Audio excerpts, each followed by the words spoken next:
I'm working on a game called The Rift of Nosteria, and this is the art style that I'm going for. If you're interested how I achieve it without any art skill, I'm here to reveal the sauce. So first we open Blender. Well, no, you're already wrong. Keep up. We first need to find a reference online for what we are going to do. In this video I'm going to focus on a skeleton model, so I need a skeleton reference. This is the one that I'm going to use and I'll share it in the description. We also need to get rid of the background and we can do it using Adobe Tools. Okay, so now we have everything we need and we can open Blender finally. Now, since I expect you to have a little bit of Blender knowledge, I'm not going to show exactly how I create the skeleton model. I will go over the ideas that you need to follow to have roughly what I've got. The first step is to set up our reference in Blender, and we need a front view, a side view and a view from the back.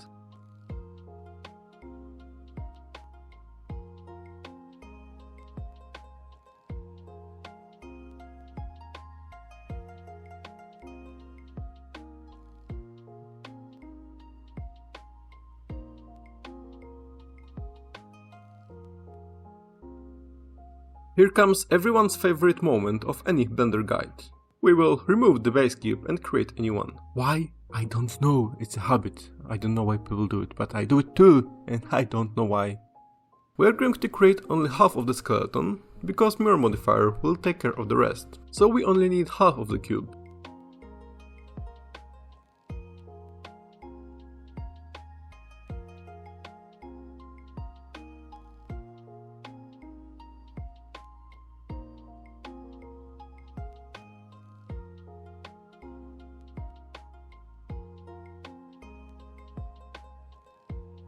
Alright, and now once everything is set up, we can start creating a skeleton. I like to start from the main body first and then move to the limbs. And since I'm going for the retro art style, each limb is a separate object because it's how it was done in the past. We are going to extrude our cube to match the front reference. As always with any Blender model, we need to keep the sprite as low poly as possible at the start, as it's much easier to work with a low poly object than a high one. If you need to add more vertices, you can do it later. Once you're happy with your front view part, we'll go to the side view. It's a process of changing the front view model and a side view model until you're happy with it. And I'm going to stop here and move on to the finished model. I know it's like draw the rest of the owl, because this part is in so many YouTube guides and I'm doing exactly the same thing as everyone else. So I'll just move straight to texturing. I just wanted to show you that it's not some unique process and you can easily do it yourself. Now we'll move to the interesting and hated by everyone part, UV unwrapping. In my case, I want to have everything on one UV map. It will have the size of 256 by 256 pixels.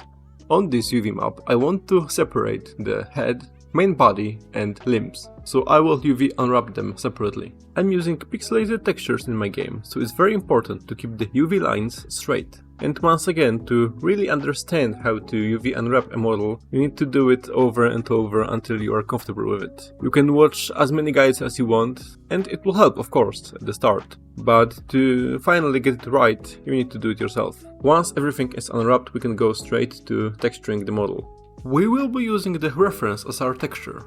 Before applying it to a skeleton, I'll open it in Krita and edit it slightly. Of course we will be applying many more effects. It's only a first touch.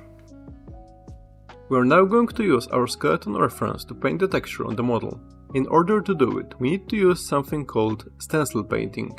The stencil painting is basically just importing an image to Blender and painting over your model with the image. You need to import your image here and then select the stencil paint here. In order for this to work, your color needs to be set to white, because white is basically true and black is false. So I use this technique to paint the entire texture, and while the front and the back is pretty easy to do, doing something like legs and parts that are not easily reachable can be a bit of a pain. Keep in mind that we are going to put this texture through a lot of other effects like pixelation and dithering. So if a part doesn't look ideal, but it's not like a very big mistake, you can just ignore it and it will dissolve in other effects. Especially in places that are not easily viewable by the player, you can just ignore it, because it's a lot of work for a very little effect. And especially if you're a single developer, there's just so much other stuff that you need to focus on. If I want to add any larger details to a texture, I do it now. before I apply any other effect, as it will be later much harder to nicely blend all the textures together. Now we want to take the new texture that we created, save it, and move to some other software. Also be sure to save the texture, save the model, and save multiple backups whenever you do something big. You don't want to lose it. I'm using a software called Image2Pixel to pixelate and apply dithering to my image. You can find it on itch.io for free. It's linked in the description below. Other than applying dithering and pixelation, I use it for small corrections like brightness and color correction.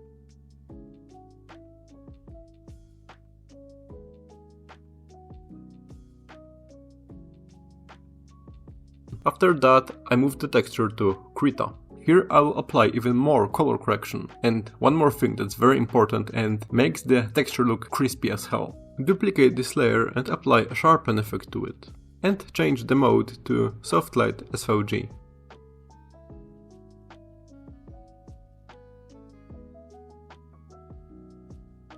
And over here is the comparison how the texture looks with and without this effect.